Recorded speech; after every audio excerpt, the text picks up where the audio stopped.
Hi, I'm Amy. Today I'm sharing 3 different recipes that we ate for dinner that are kind of like lighter comfort food recipes. These are really tasty, simple and easy, and quick to put together. And I love sharing recipes over here. If you like this video, please go ahead and give it a thumbs up and subscribe. I'd really appreciate it. And let's get into all of the recipes.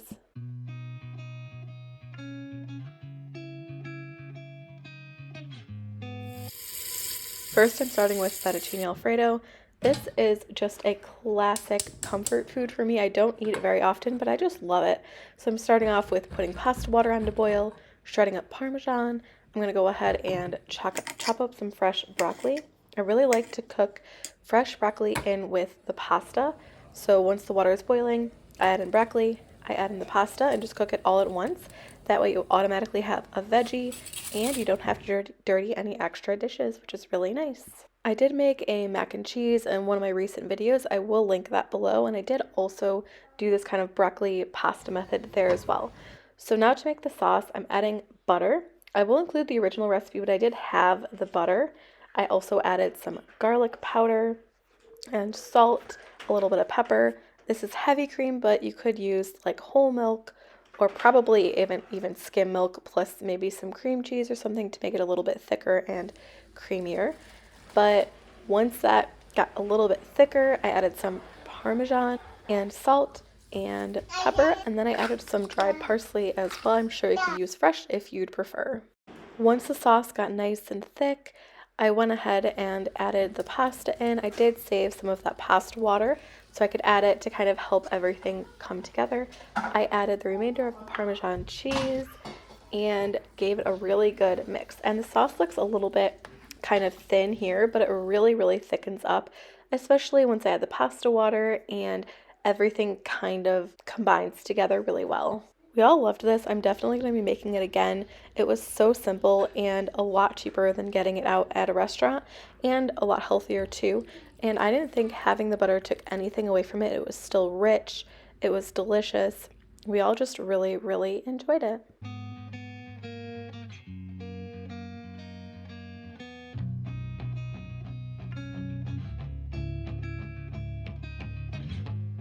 Now I'm making a very delicious and super easy breakfast casserole, and I think this is perfect. It's make ahead, so it's perfect for like a weekend breakfast, for any sort of breakfast on a holiday, anything like that. But I'm shredding up cheese, and you can use pork sausage, but I actually just like to use like chicken breakfast sausage. And so I just bought this from Trader Joe's. I'm just going to go ahead and slice it up in little pieces so it's about the same size as you would get for like a ground sausage. I've made this recipe a few times before, but I've never shared it with you on YouTube. But I do like to add more eggs than a lot of breakfast casseroles call for. I just find that it needs a little bit more eggs, at least for me. So I used 11 eggs and I seasoned it with salt, pepper, garlic powder. The original recipe calls for mustard. I did not add that, but I did add some green chilies, which wasn't in the recipe. I love green chilies and eggs. It doesn't add any heat. It just adds a little bit of like more depth of flavor. And then I added in some of that cheese, about half of the cheese that I shredded. And I'm just going to give it a really good stir so that it's completely combined.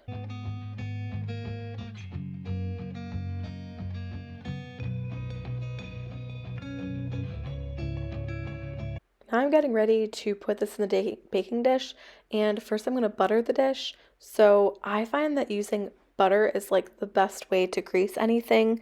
Non-stick spray sometimes just like slides right off, so I just love using cold butter. But anyway, I'm using just croissant dough, just rolling out the whole roll, and that's a super easy crust. You could of course make your own pie crust or quiche crust or anything like that, but I find this is so simple.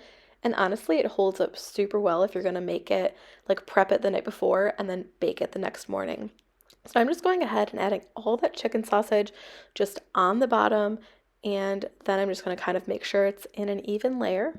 And then I'm going to go ahead and pour the egg mixture on top, again making sure that's in an even layer as well. Then I'm just going to sprinkle the remainder of the cheese on top.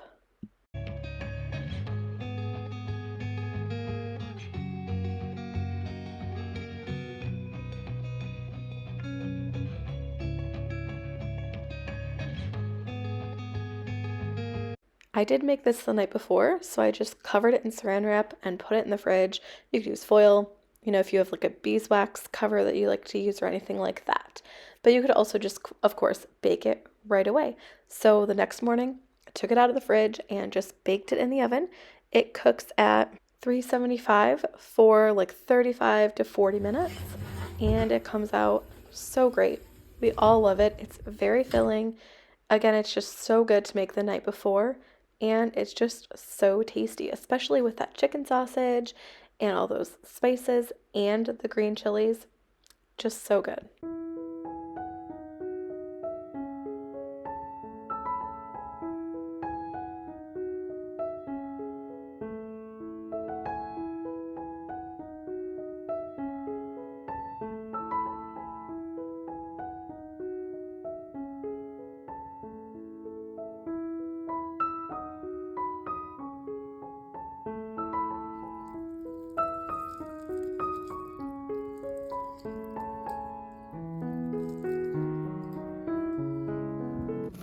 Now I'm making chili.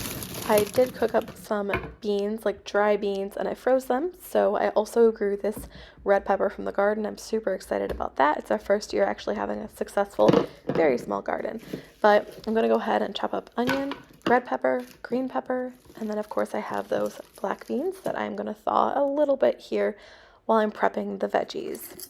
This chili was unique and it was really tasty, and I made some changes that I've actually never done with a chili before, and I'll show you that kind of as I'm cooking. I love chili. It provides usually a couple of meals for the four of us over here, and it's just so nice and comforting, especially when the weather is getting a little bit colder, or if you just kind of feel like some soup that provides some good hearty leftovers.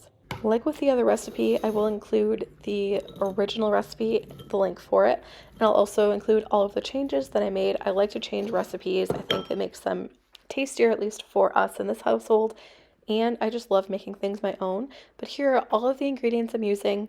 Pretty basic and simple, but I just made a few modifications that made it good. I'm all done with the chopping. I have all of the ingredients out and ready to go, so let's go ahead and get cooking.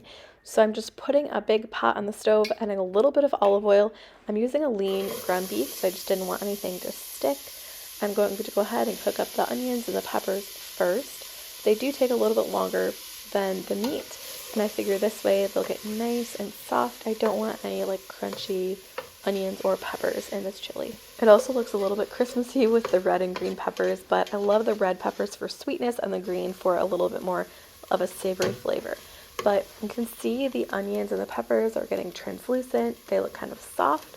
So I'm going to go ahead and add in the ground beef. Just cook this up until the ground beef is cooked through and brown. And once the ground beef is cooked, I'm going to add the seasonings. So it's chili powder, cumin, and then I actually added honey instead of sugar, and that worked really well. Some tomato paste, garlic, salt, pepper. You can add cayenne if you'd like. I just don't want a lot of heat since I have young kids and they're going to be eating it. But honestly, I loved the honey in this. I thought it was just so tasty. Provided kind of like a different flavor than what I've had in chili before. And I also think that if you just kind of cook this a little bit, the spices just really get really flavorful. The tomato paste even starts to caramelize a tiny bit, which provides such rich tomato flavor. It just makes it so good. And I'm also going to add some beef broth. And then I'm going to add the tomatoes. So it's just a can of petite diced tomatoes, a can of tomato sauce, and I actually just stirred it all up super well, covered it, and I actually cooked it for like an hour at this point, just so all the flavors kind of melded together. Got really good. And then my black beans are still a little bit frozen. I just threw them in, and I figured that's totally okay because I'm going to cook it for like another hour or so just to kind of get those beans thawed. Again, I just want everything to be super flavorful and tender. I don't know if that's the right word, but you want chili to be like really warm and just kind of like melt in your mouth almost. But I actually decided to save the tomato paste. I put them in these cupcake liners and just threw them in the freezer for a couple hours. And then once they froze, I took them out of the cupcake holders and just put them in like a Ziploc bag. And I've never tried this before, but tomato paste is one of those things that you don't necessarily need right away again, so I figured this is a really good way to save it. And I just went ahead and served it up. So I topped it with some oyster crackers and just a little bit of cheddar cheese. I am curious, let me know in the comments what you like to put on top of your chili. I feel like I've heard of people putting like green onion, sour cream, anything like that, but let me know down below. I feel like cilantro could be good too. But anyway, let me know. I am curious. That's it for this video. I hope you enjoyed it. Thanks for watching, and I will see you next time.